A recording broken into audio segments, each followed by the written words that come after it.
Hey everyone, it's Jason here with a new update for FireJumpers Inferno. And I've been working on a number of different things um, at the same time. So they kind of all came together over the weekend, and let me show you what I've been working on. So let me load this little terrain here. All right, so the first thing, really, the fun part, I've added a new unit. So let's take a look. This is the Be-200.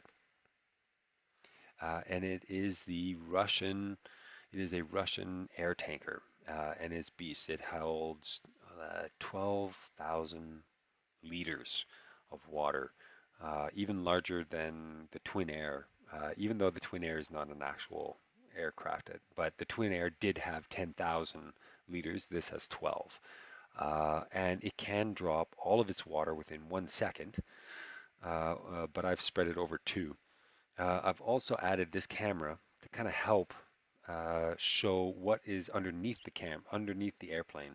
So when I drop the water, I can kind of visualize if it kind of hit the zone. I'm a little bit high here. Let me come down a little bit within actual fighting zone. There we go. Right? So this will, help guide and just kind of identify, should I drop it a little bit sooner, a little bit later? It's pretty good.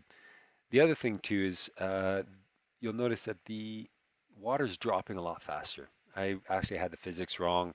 It was pretty much like dropping water on the moon. It was really just kind of very floaty. Now it's the proper speed. It looks a little bit fast here because I'm at game speed 5, but if I bring it down to game speed 1, basically at 300 meters, let me, if I go down a little bit, 300 meters means that it should only take about 7 seconds for the water to drop, to hit the ground. So, this is it here. And yeah, that's about 7 seconds right there. All right.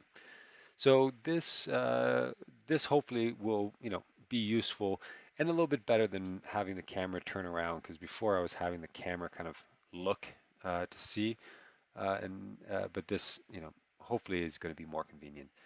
Um, yeah, so that is the new BE-200, and because it drops so much water, the size of these pellets, right? Let me just take a look. Versus, let's say, this guy. So if I were to drop this water, he's got much smaller pellets, um, in size than the other one, right? So if I were to compare this guy, bring him back up here before he crashes.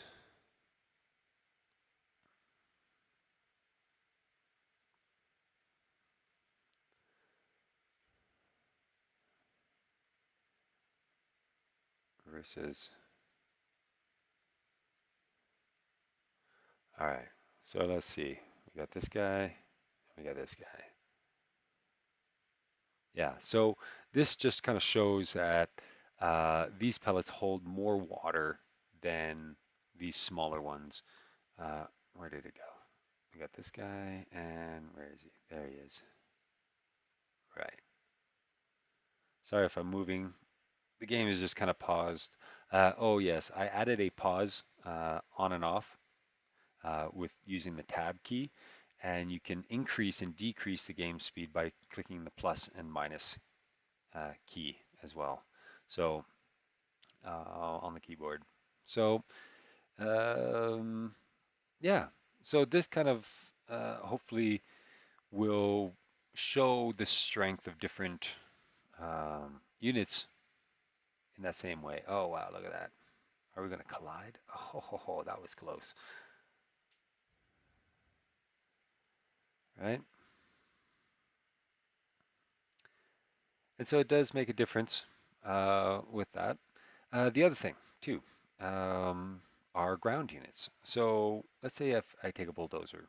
Um, Previously, I was having issues trying to find the right path without bumping into impassable terrain, such as when the terrain is too steep or if the terrain type doesn't allow, also offers resistance. So this red means that the terrain is too steep, and this gradient color goes from a light color to a dark to black, and the lighter the color, the faster the unit is going, all the way up to black, which causes the unit to not be able to pass through that terrain. A gray color will slow it by like 50%, and everything in between. So, and the roads are yellow or gold kind of color. And that's because I can't use black in this particular color because black is used as just like red. Red and black are both impassable terrain. So yeah, so every unit will have that. So if I take, let's say, hot shots, right? They can move through all of this kind of terrain.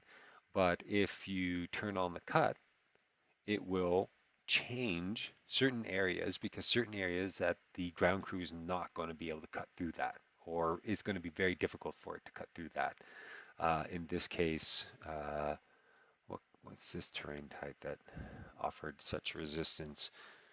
Broadleaf litter.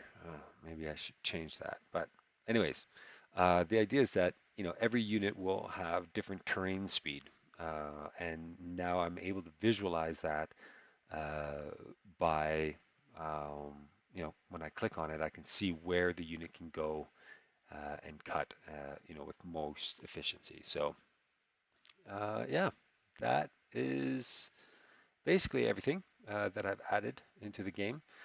And this is going to be a new version that people can download and test. So take a look at the description below for the link. And thank you very much for your time. Take care.